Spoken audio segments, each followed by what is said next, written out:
Good evening. Welcome to another Saturday night sobriety engine speaker meeting. Tonight is January 23rd, 2021.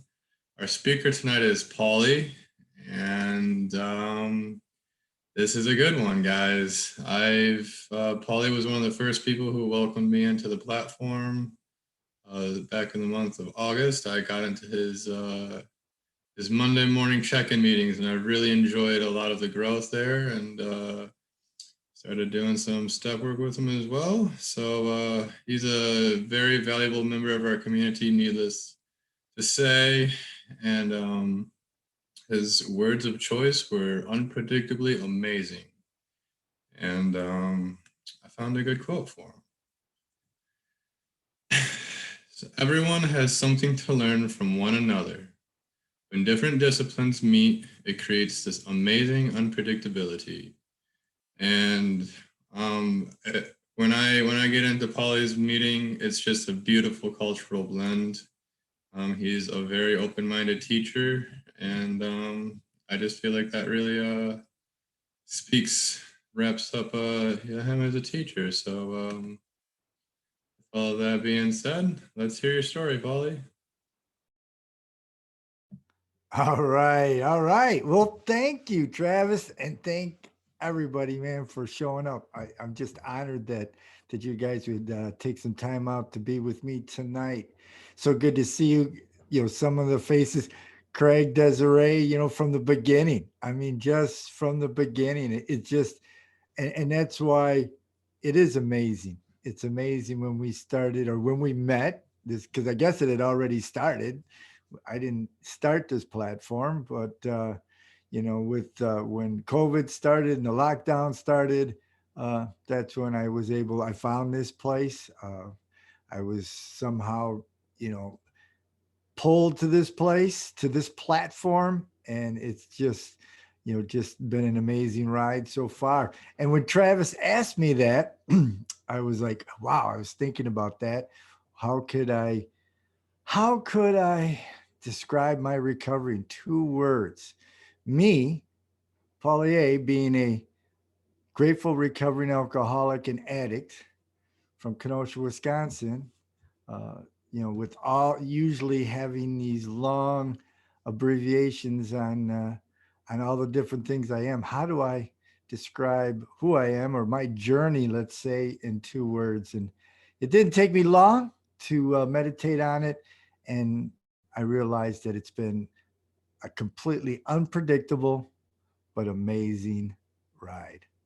So that's what it's all about, and that's what I'm going to share with you guys tonight. This how unpredictable recovery was for me, how unpredictable my life was. If you had told me 40 years ago that when I entered recovery that I'd be sitting on a Zoom meeting with people from all over the world at times, I would have said, first of all, what Zoom, right? We said, what Zoom? What's the internet? I mean, we're like, I'm dating myself, that's like, hey, my phone is still connected to a wall. I don't know what, what you're even thinking about. What, you've been watching too many episodes of Star Trek, so, but, here we are. Here we are. So the beginning was, the story of my recovery, and I'm going to spend a lot of my time on recovery, not too much on what it was like, because you guys know what it was like. But for me, I was born in. I moved back town recently to the town I was born in, Kenosha, Wisconsin, and born and raised, great family. No reason whatsoever to pick up drugs or alcohol. No abuse, no physical, mental, emotional abuse. Loving family, basic middle class, working class family. In fact, my first wife said we were leave it the Beaver family because no matter where you were at 5 o'clock, you were coming home as fast as you could to sit at the table and have dinner every single night. There was a lot of things I could get away with in my life, but missing dinner was not one of them. That was a thing that I still carry with my family. I think it was really rooted us. Um, in love and understanding. So I had great parents. I had no reason. Two older brothers, younger sister, for all practical purposes, a great life. But something happened to me. Something was different. I was always a little different. My brothers loved to work on things. My father was a carpenter. My brother's a mechanic. My other brother's works on electronics. Me, I played sports. So as from the minute as one of the earliest times I learned of getting in trouble was I used to wake up in the summer at sunrise and I'd go knock on the neighbor's door and say, "Hey, let's go out and play." And I remember getting yelled at, and I had to, the boundary was I couldn't knock on a door till at least 9 a.m. But that made no sense to me. It's already been sunny out for 3 days or 3 hours. It's time to do things. So that's just, that's the kind of kid I was, always moving, always going, waiting. Here's another thing. How many of you guys used to wait for the TV to come on? Did you know that TVs used to shut off at midnight and not come on until 6? I'd be at 5:45 sitting in front of the TV with my bowl of cereal, waiting for Heckle and Jekyll to come on Saturday mornings and get mad because it was late. Let's go. Let's go. So I was always, there was something inside of me that was always anxious, this very active mind, very going. Eventually, what happened was I had older kids in the block.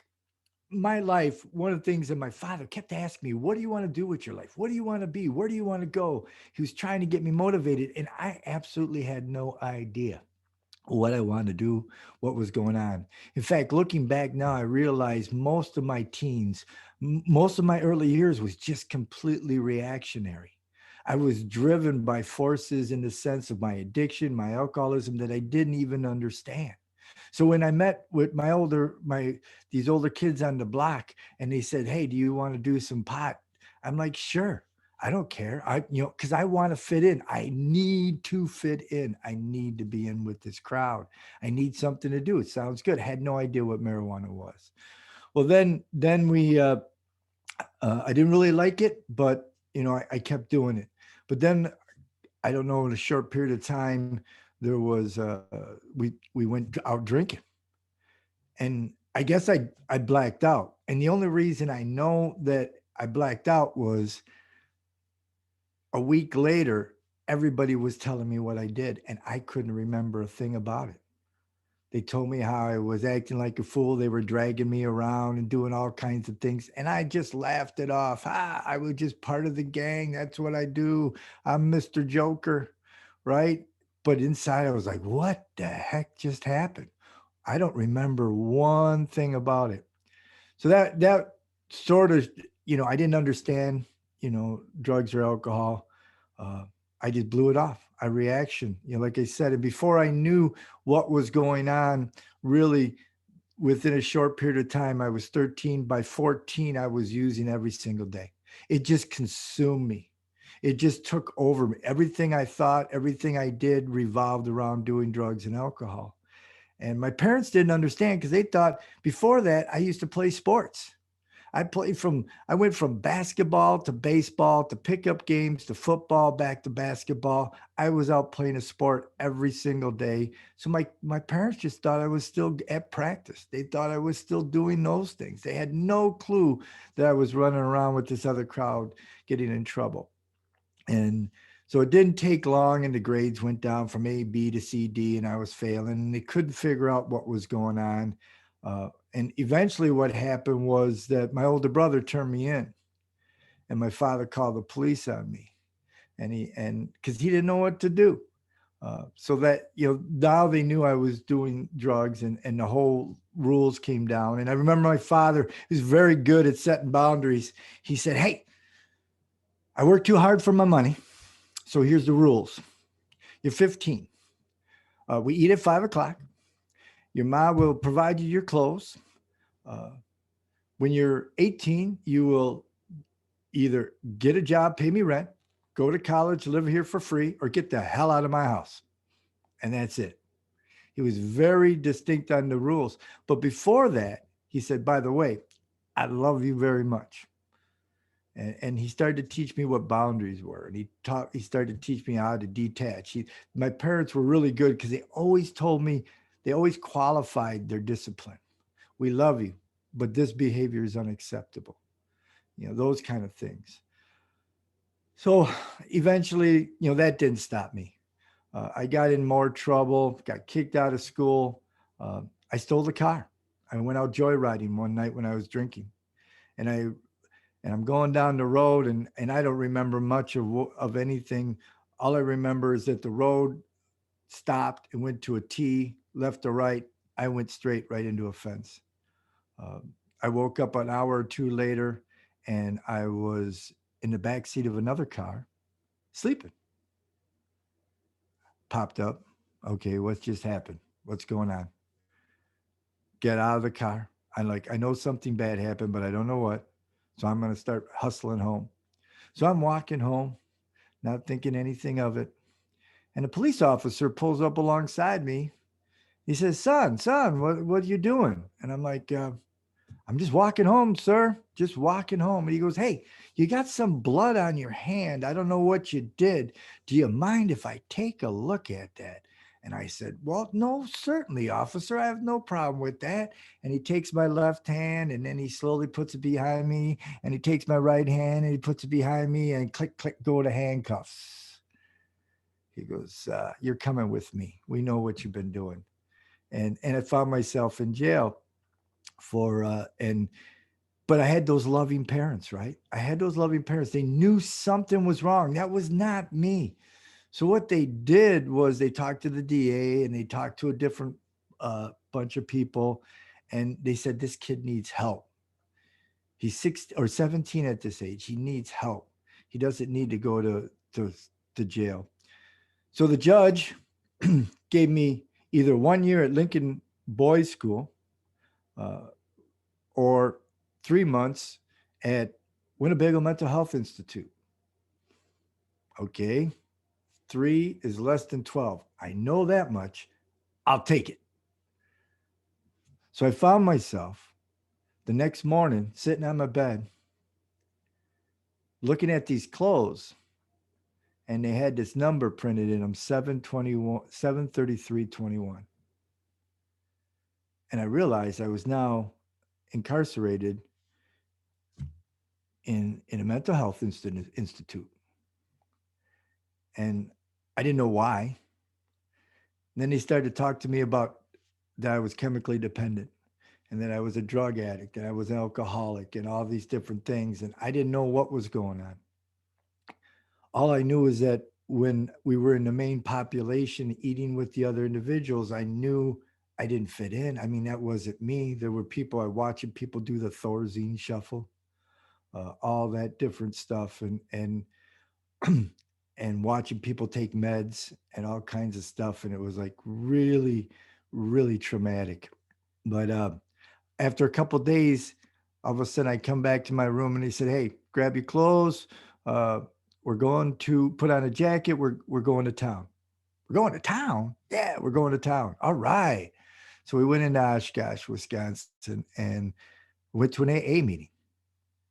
I remember going up these long stairs to the second floor, and we sit down in this long table, and there's all these people, uh, and I'm looking at them all, not knowing what's going on, and all of a sudden, this guy opens up the meeting and he starts reading this thing called "How It Works."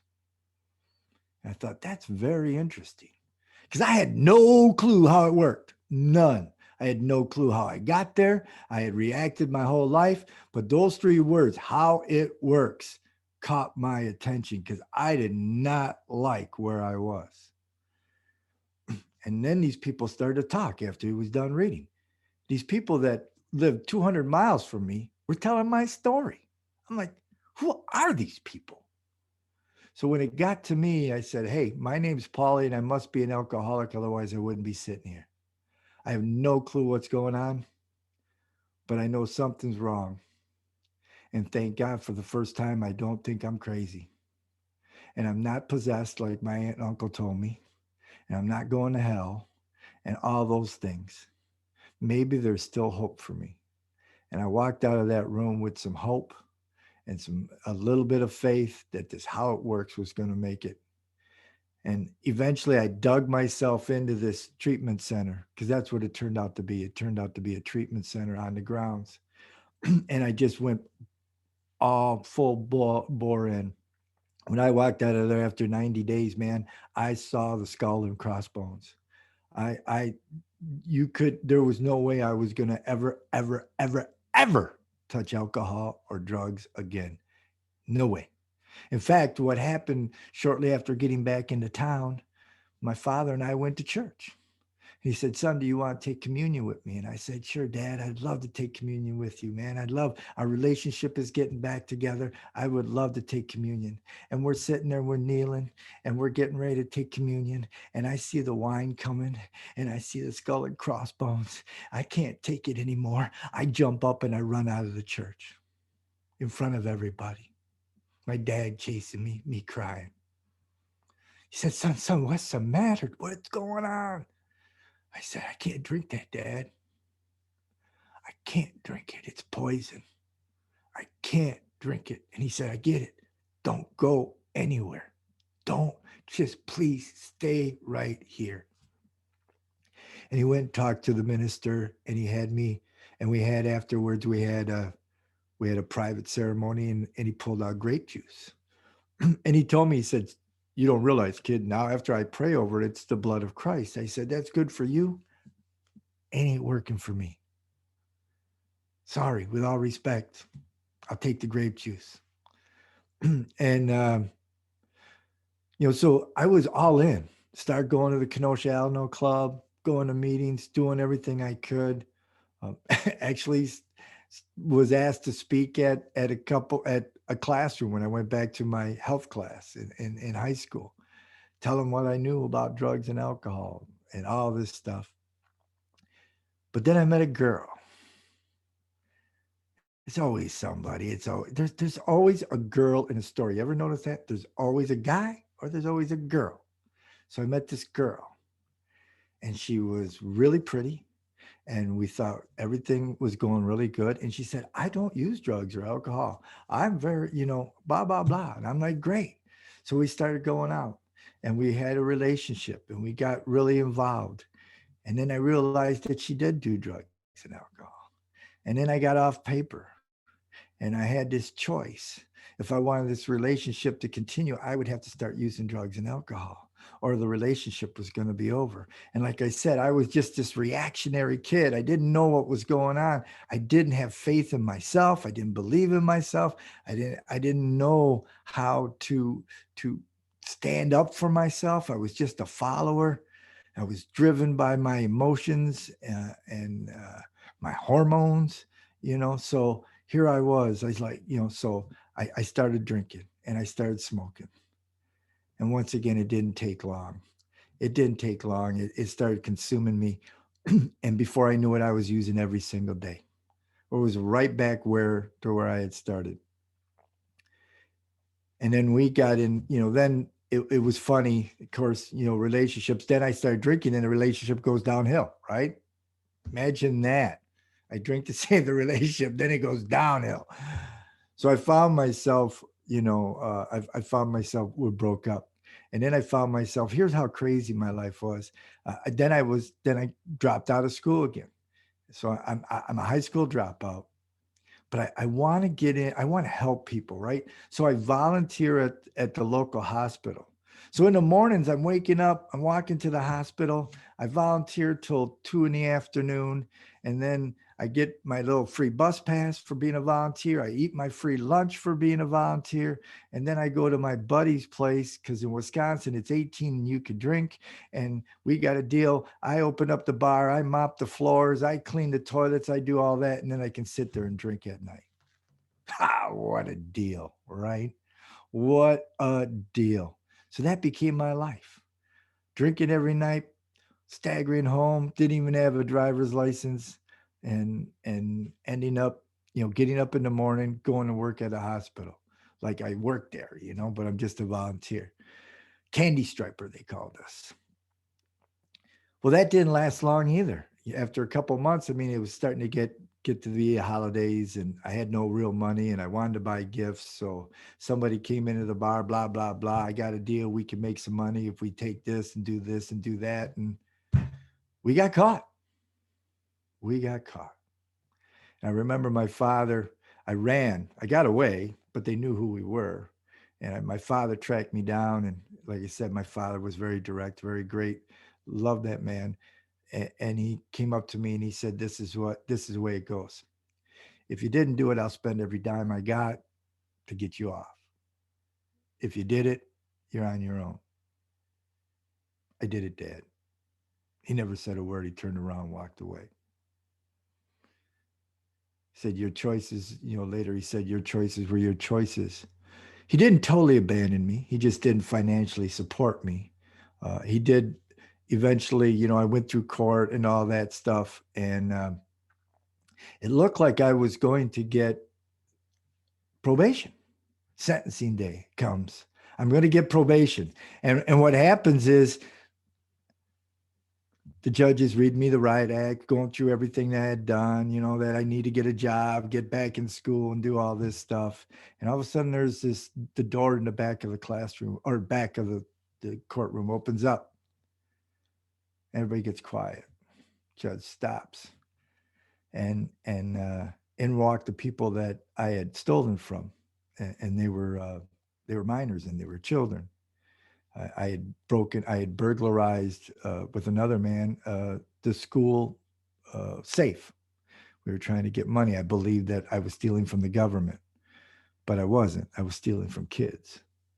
And what happened was he proceeded to start over and just make an example of me, which he had every right to do. And I knew right then I was going to prison. First offense as an adult. And sure enough, 18 months. Next morning I wake up. Not only do my clothes have numbers in them, but they're all one color. And I'm in Green Bay Maximum Prison. In what was called receiving. 15 guys in a 12 bedroom. 6 sets of bunks, two bunks. Spent 3 days on the mat before I even got a bunk. And when I finally got a bunk, it was next to a window. And I'm looking in this courtyard. This is a maximum security prison with 30-foot walls. And I'm looking at there, and out in between a couple of the buildings is a rabbit. Rabbit's always been good luck to me. And immediately my brain goes, if the rabbit could get in, then the rabbit can get out. There's a way out of here. But not physically. Not physically. Mentally. And at that point in time, all of a sudden, everything changed. I realized I was going to take the next 18 months and make this like I was in a monastery. And I was going to work on myself physically, mentally, emotionally. Because after all, I didn't have to worry about food, shelter, clothing. All those basic decisions were taken away from me. I was told when to shower, what to eat, when to go to bed, when to get up. So I could just I could focus on other things. And in a roundabout way, just like the time that I spent at Winnebago, they taught me lessons. I had a deeper understanding of mental health and acceptance of mental health individuals. I know, I've been there. I know what it's like.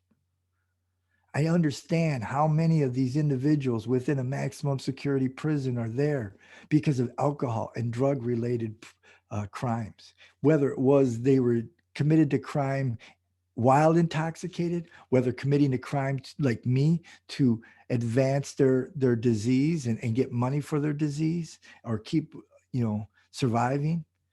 So many. So, but just like them, I deserve what I got. Don't get me wrong. Totally deserve it. I get out, I spend, I think 6 months there, and then I end up in a minimum security prison. Where I continue to work on myself. And now I come out of there, I went in the day they weighed me in at Green Bay. I weighed 115 pounds. I was coming off an amphetamine alcohol binge, and I wasn't eating. I could hear the bones in my neck when I churned my neck. I could hear the cartilage because my body was starting to eat itself because there was no nutrition. When I walked out of there, I weighed 160 something pounds. I was built. I was ready to go. All that mashed potatoes and starchy foods and all that time to work out, I was ready to kick the world in the butt. And once again, you couldn't tell me I was not going to use drugs or alcohol. I was not going to do any of that stuff. And then there was the girl. She was waiting. So we got back together. And eventually I got off of paper after 6 months. And it's the same question. If you want this relationship to keep going, I'm going to have to start partying. So I'm going to start partying. And for the next couple of years, it was in and out, couple relapses. But the thing that happened there was that eventually I had 2 kids. And when it got to be about 3 and 5, I remember looking at them going, I can't do this anymore. I can't do this. It'd been 9 years I've been trying to stay sober. 9 years of in and out excuses, different things. I was too young. I know better. It was the people that I hung around with. It was just bad choice. All those excuses. I didn't want to accept that I was an alcoholic. It wasn't fair to be an alcoholic and an addict. My dad could drink. My mom could drink. My wife could drink. All my friends could drink. How come I couldn't drink? Wasn't fair. But I couldn't. And I got to that jumping off point that they talk about in Alcoholics Anonymous, where I couldn't live in my head sober. I couldn't live in my head drunk. I couldn't live in my head. I was going to die. I wanted to die. I was so miserable. It was either sober up, do something, or die. So I eventually found my way back to the Alano club, busted, beaten, and broken. And amazingly, the same people were still there. There was this amazing group of guys now that were starting to get older that or younger, because the problem earlier was everybody was 3 times or 2 times my age. And now there was starting to be people my age. There was people I could relate to. There was people that every time I relapsed and showed up, they were still there. And they'd always ask me, how's it going, Paul? Any better? You know, is how, are you having it? Is it any fun? I guess not. You're back, right? Must not be any better. And there was these group of guys that had started a sober motorcycle club, and they called themselves the Outcast. And they provided these meetings on Wednesday nights at their house. So I became a regular going to their meetings, and eventually I got a sponsor. I switched sponsors over to one of them, and I finally found people that I could fit in. And these guys started to teach me how to be a man, how to be a father, how to hold a job, how to do things, and enjoy life. These guys were actually enjoying sobriety. We started playing baseball and softball, and we'd go hunting, we'd go fishing, do all the things amazingly that you did that I always talked about I was gonna do when I was drinking, but never had the money or the time to do. Now I could.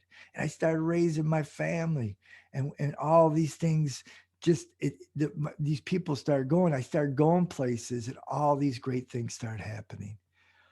And all of a sudden now I'm asked to chair this group, and I'm asked to be a GSR at this group, and I'm asked to go speak here and do all these things. And I'm like, this is amazing. And I go back to my first wife and I go, man, it's amazing. I get to do all these things. I'm helping all these people, and it's helping me. I'm sober. Look at, I've got a year and blah, blah, sober. It's all good. It's great. And by, this is, not like 1990. By the way, my sobriety date is February 17th, 1989. If I didn't tell you, that's the last time I ever picked up. But I come home, I'm like, it's great. It's great, right? And she said, let me ask you a question. What's the difference if you're at the bar every night or if you're at a meeting every night? Either way, you're not here with your kids. Oh, hit me with a pipe over my head. Ow, man, punch me in the gut. That was me. She was selfish. That's selfish. She doesn't understand. So you can see why eventually I divorced her, right? Because she didn't understand that this is meeting makers make it. This I have to be selfish about my program. No, it's not what it says. If you follow the 12 steps, which I was brought up on, 12, the third step says, free me of the bondage of self. It doesn't say help me be more selfish so I can get my way even in sobriety. And what happened was I had to find a balance. I had to find a balance of what was going on. And eventually I found that balance. And I started to go to just a couple meetings a week, my Wednesday night, and I was there for the kids, which was amazing, which is great. Now I look back, I have this fantastic, wonderful relationship with my kids. I was able to still coach their sports, be on their, I still remember I got to be a volunteer or a chaperone on one of the trips, right? At my son's eighth grade trip and and we went from Kenosha to Notre Dame, and then we went to Niagara Falls, right?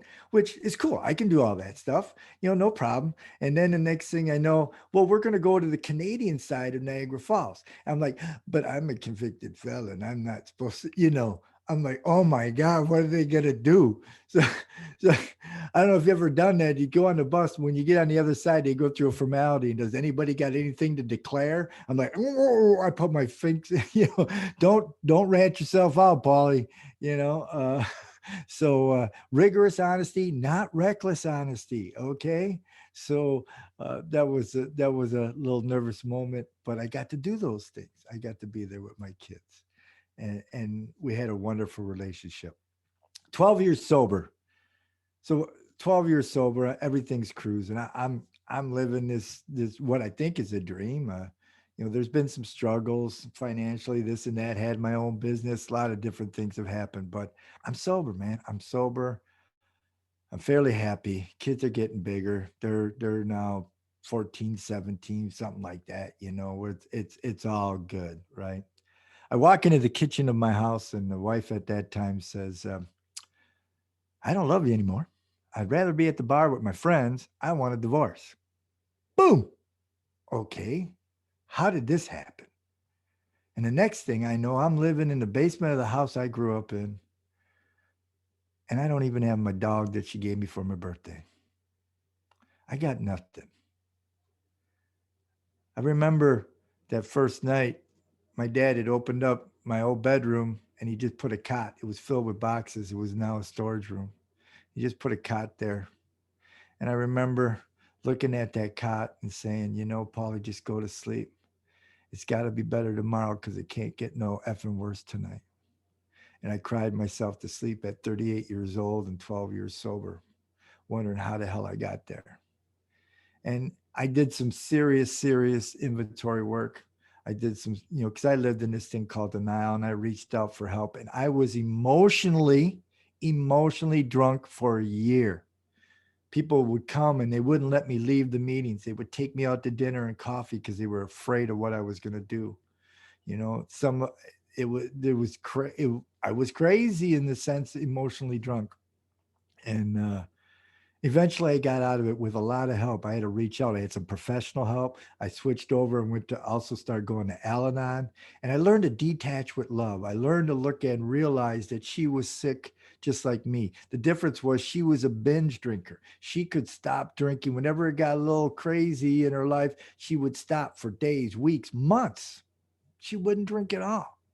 But when she would start, she would get worse each time. And this time, finally, she wasn't going to stop. She chose alcohol over me. And that was a hard thing to accept. My life was completely black because my everything I had planned was over with. So what happened then was, like I said, a lot of help, a lot of inventory. And one of the amazing things I learned there was that, and I've heard it said from other speakers, and that is behind every feeling is a frustration, and behind every principle is a promise. See, I hadn't been living my life based on principles. I had still been living my recovery and my life based on my feelings, right?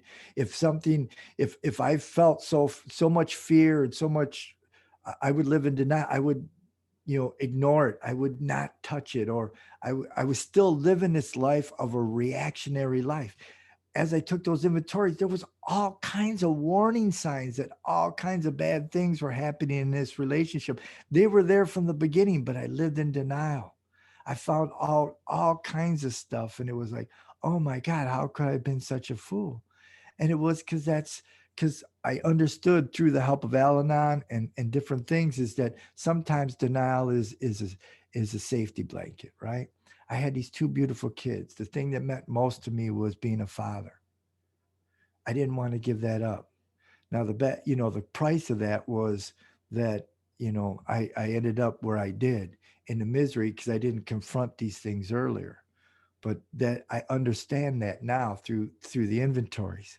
But the beautiful thing was from going from my most darkest moment in recovery, because there were times in that year I thought of suicide. There were times the pain was so great, the loss was so much because not only did no longer was I married, but my son took off the next year to college. My daughter was now 15. And if you have a 15-year-old daughter, guys, get used to it. You know it. All you are is a bank account and a limo driver. That's all they want. And if you can't provide either one of those, they don't, they got boys on their mind. Totally understand it. So I didn't have my daughter. I didn't have my son. I didn't have my ex.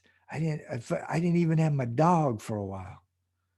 And it was lonely. But the people in recovery, and the principles of recovery pulled me through. And about 3, 4, eventually I got over it. I learned to detach with love, like I said. I learned to let go. I had to forgive her, not for her, but for me. Because until I learned to forgive her for me, I could move on with my life. She still had power over me with the resentment and all that. That's just power in my head. I had to get rid of, not give her that power.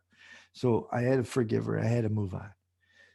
Met another wonderful woman after about 2 years. We started dating, started going out. She had a nice, young, a beautiful young daughter that I got to be a father again. Eventually, we got married. And then my son gets married and plans a wedding. So next I know I'm at his wedding, right? A couple of 3, 4 years after this low spot in my life. And it's down in Florida. It's down along the Gulf in Naples. And it's at this fancy club. And I'm on the third floor of this rotunda building, this banquet hall, right? And it's all glass, really ornate, really beautiful. And I walk out, it's about midnight. I walk out to the balcony and I'm looking out over the Gulf. And there's one of those little sailboats. It's a full moon, and the sailboat's just swaying in the breeze, the little chiming from the lanyard hitting the mainsail thing, and just beautiful, just peaceful and calm. And I turn around, I look into the dance hall through those glass windows and doors, and my son's dancing with his wife, and my ex is there, my new wife's there, my family, their family. No drama whatsoever, just peaceful, loving people, forgiveness, moved on with our lives, there to celebrate the marriage of my son and his wife. And for a moment, I had bliss. For the first time through that amazing moment, I understood why we go through, or I go through, some of the pain I had to go through. I would have never enjoyed that moment if I hadn't of such a blissful, peaceful time if I hadn't been in hell a few years earlier. You got to know the dualities. You got to know both ends of the spectrum. Recovery and addiction has taught me, like I said, both ends of the spectrum. Later on, because he was working at the Ritz Carlton in Naples, that's where his job was. He was a bellman. He got me a 3-day weekend at the Ritz Carlton. I mean, I'm sleeping on his bed. It's like sleeping in a pillow. The chocolates, all that, and I'm laying there thinking, 20 years ago, I'm laying on a mat in a maximum security prison with murderers and rapists and God knows what, sleeping with one eye open, wondering what's going to happen next. And now I'm sleeping in the Ritz-Carlton. I mean, I get to know both. I know pain, I know love. And I think that's what's so amazing about recovery. If we embrace it, if I embraced it, I didn't see that. I didn't understand that when I was struggling those first 9 years when I was trying to get it. I thought it was just about not drinking. It is so much more than just not drinking. There was so much trauma and guilt and garbage and crap in this head that the drugs and the alcohol was just an escape from the delusion that I had created and it was going on in my head. And I didn't understand that. So I needed to start working the steps. I needed to work through these things. I needed to get this stuff out. I needed to keep, and I still need. I still find layers and layers of, it's like that onion that, oh wow, I didn't know I reacted this way because of this early trauma. I didn't know that I don't trust because of this thing and this thing and this thing. You know, that's what it's so, my first inventory was just a classic dump. Hey, this is what I did. Please forgive me. Went to a Jesuit priest that, got it out, got my absolution, got my forgiveness. The rest of my fourths and fifths have been intellectual. Let's get into why I do and think and behave the way I do. And there's so much more rewarding to do that for me now, and that's why I continue to do inventories and work. So it's such, recovery's become just this absolutely amazing opportunity to learn and a journey to learn about myself and to meet people. And eventually, things got better. Like I said, we got married and everything went well. And we built a house right before everything collapsed in 07. And I mean, it's just been up and down, but through it all, and I could go on for probably another hour, but I'm not going to. The point is with, there's always going to be challenges. There's always going to be struggles. Just like we walked into this year. I had goals. One of the things I do now every year is between the holidays of Christmas and New Year's. It's nice and brisk here in Wisconsin, and it's dark more than it's light, but it's a perfect time to go within when everything's quiet and silent, to go within and take an inventory of my life for the past year. See, I want to take the past 57 years, the past 40 years of recovery now, and I want to take all that information and I want to use it to make the best year this next year. And I did that last year and I had all these big plans, and then come, like you guys know, here comes COVID, changes all my plans, changes everything. But I pivot because behind every principle is a promise.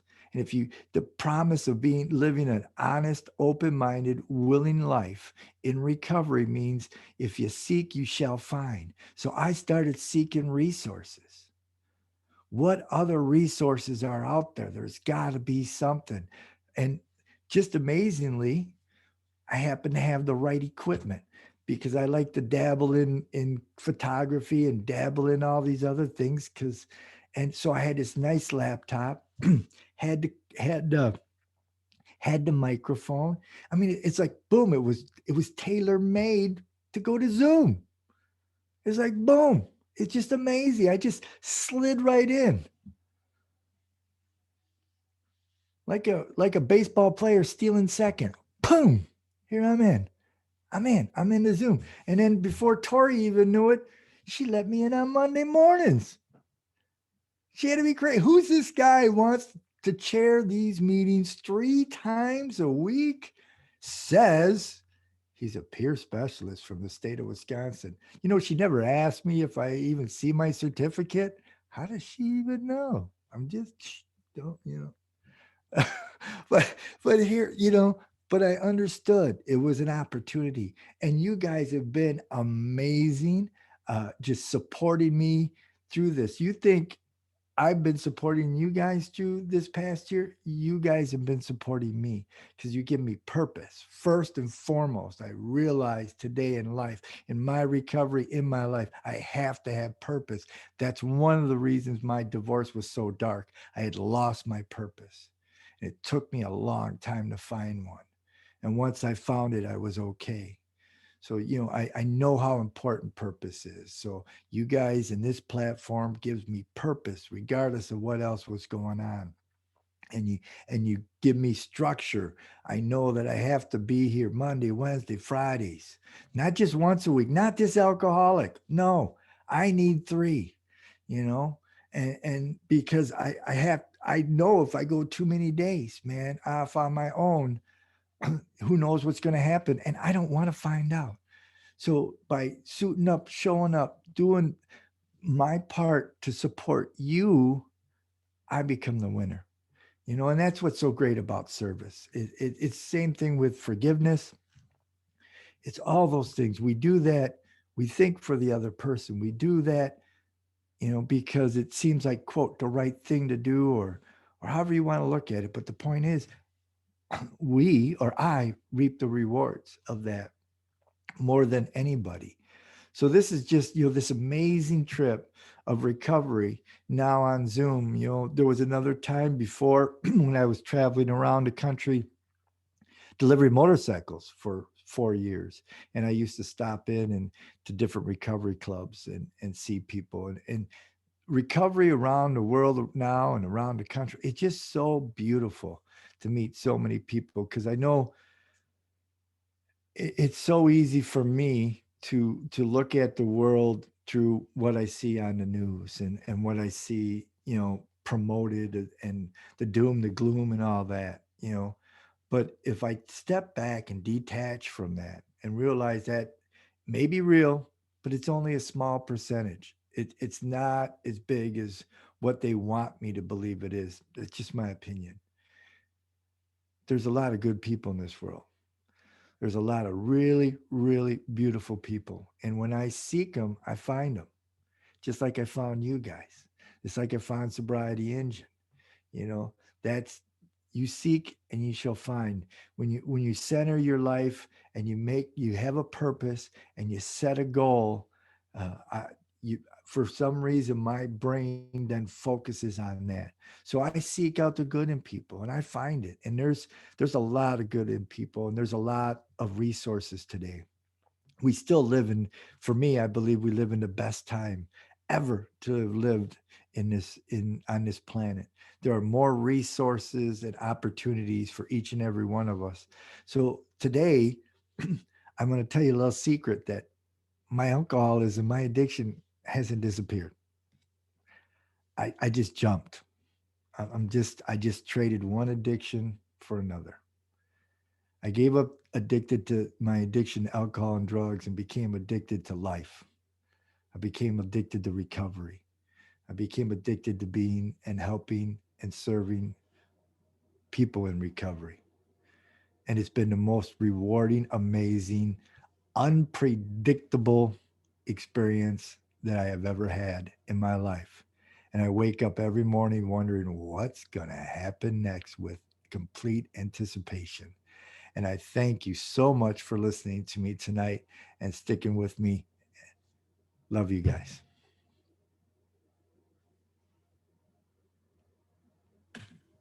So nice, Pauly.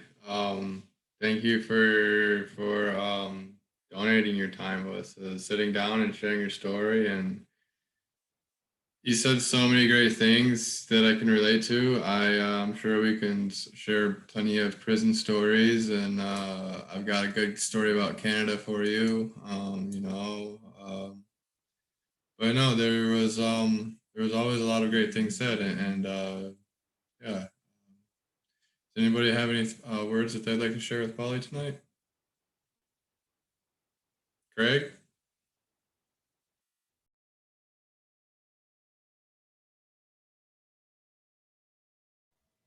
Thanks for all you do for us, Paulie. No problem, Frank. Thank you. Pauly, my brother, you know what? I got to tell you, I love to hear your story. I love to hear you talk. Um, you were there for me Monday, Wednesday, and Friday mornings, and when I was feeling like a caged rabbit when COVID first hit, and I didn't know which end was up. You know, not like I was going to drink, but I had no way, no how, nothing. I didn't know how to live out, being cooped up all of a sudden, everybody locked down. And, you know, I owe you a debt of gratitude for being the level-headed person that got me through that time. And, every week that I listen to a speaker, and I always tell them, it takes a lot of courage to get up, tell your story, and tell it so smooth. And brother, I appreciate you, and thank you from the bottom of my heart. Thank you. You want to say hi to Pauly? You can say hi, Pauly. Well, thank you. Hi, Pauly. Thank you so much. My gosh, I thoroughly enjoy your sharing like that, and I miss you.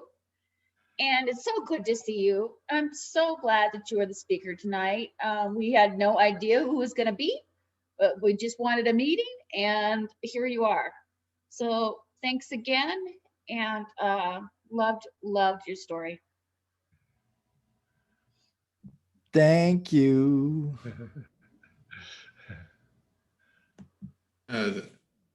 Shannon. Hi, Pauly. I think that maybe you probably don't know this, but you have been a huge part of my sobriety. And anytime I hop on a meeting, you make me feel like I've always been there, no matter how long I strayed away. And I really appreciate that. And oh, my new mom hormones. I'm really sorry. But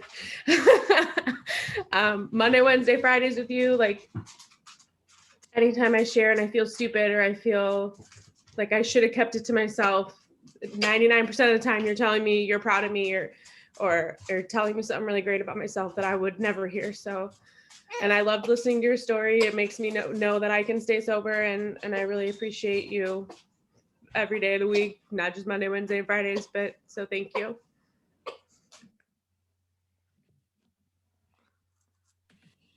Thank you for sharing that, Shannon. And yeah, I'm so relatable. He's always been encouraging, always has an open ear to everybody. And it's always pleasant for me to hop in on the morning meetings and get that support. And from a lot of you guys as well. It's just it's like mutually shared love, and I think it's a good place to be. Anybody else have any words they'd like to share with us tonight? Mr. Leo? Pauly, man, listen, you know what? You're just Pauly. You're just Pauly, man. You're just peace. You're just calm. Some of us, myself, I'm a hurricane and a shit show and a rage, but that's just Leo. You know what I mean? But you're just Pauly. You're just kind of like the little cork in the ocean. Yeah, we're fucked, but it'll be okay. Yeah.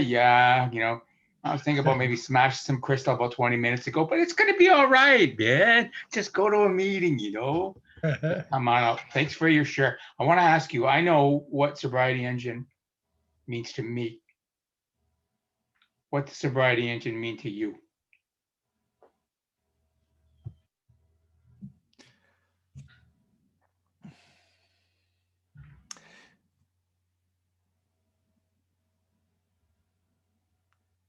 Community, just loving community.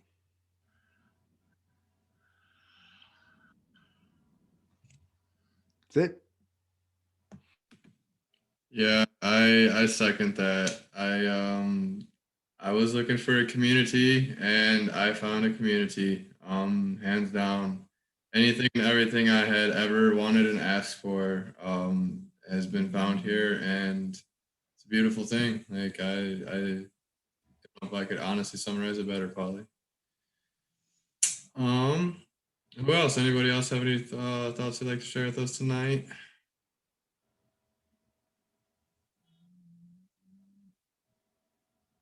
Dave.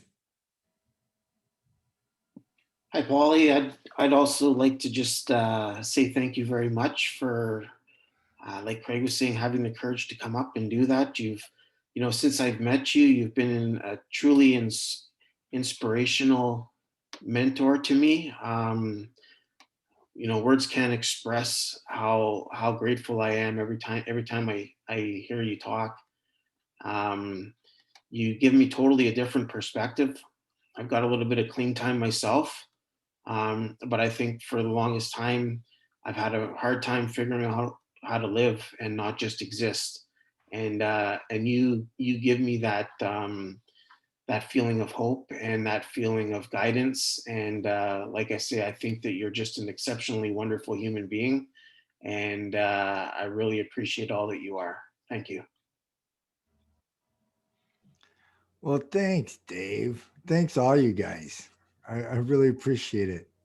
I thought after speaker meetings at AA, when everybody came and gave you a big hug, was a little awkward for me. But this is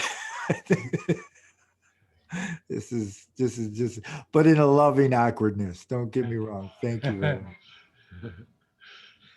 much. We like to awkwardly love around here. That's what we do.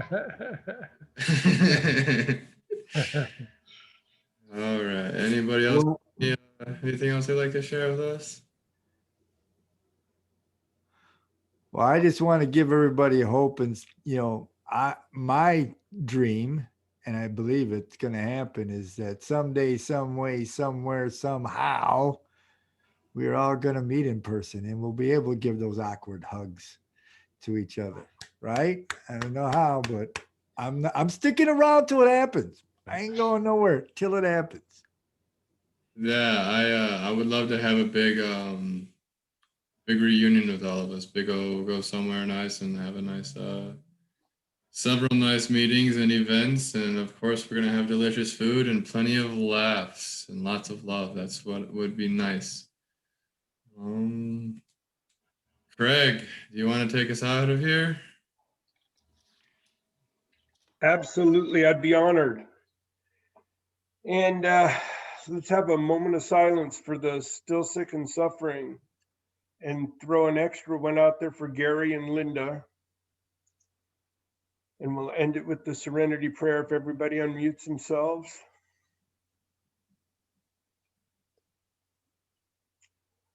God, grant me the serenity to accept the things that I cannot change, the courage to change things that I can, and the wisdom to know the difference. Coming back. Come back, it works when you work it. Perfect. Thank you so much, Thanks, Pauly. Polly. Good night, everybody. Travis, thank you for your service. Be Everybody. safe, be well. Bye, everybody. Hi, good to see you, Craig and Desiree. Good to see you too. I'm in for the meeting. I'll swim over there to the States. Don't worry. I'll make All it. right, Billy, I love it. Yeehaw.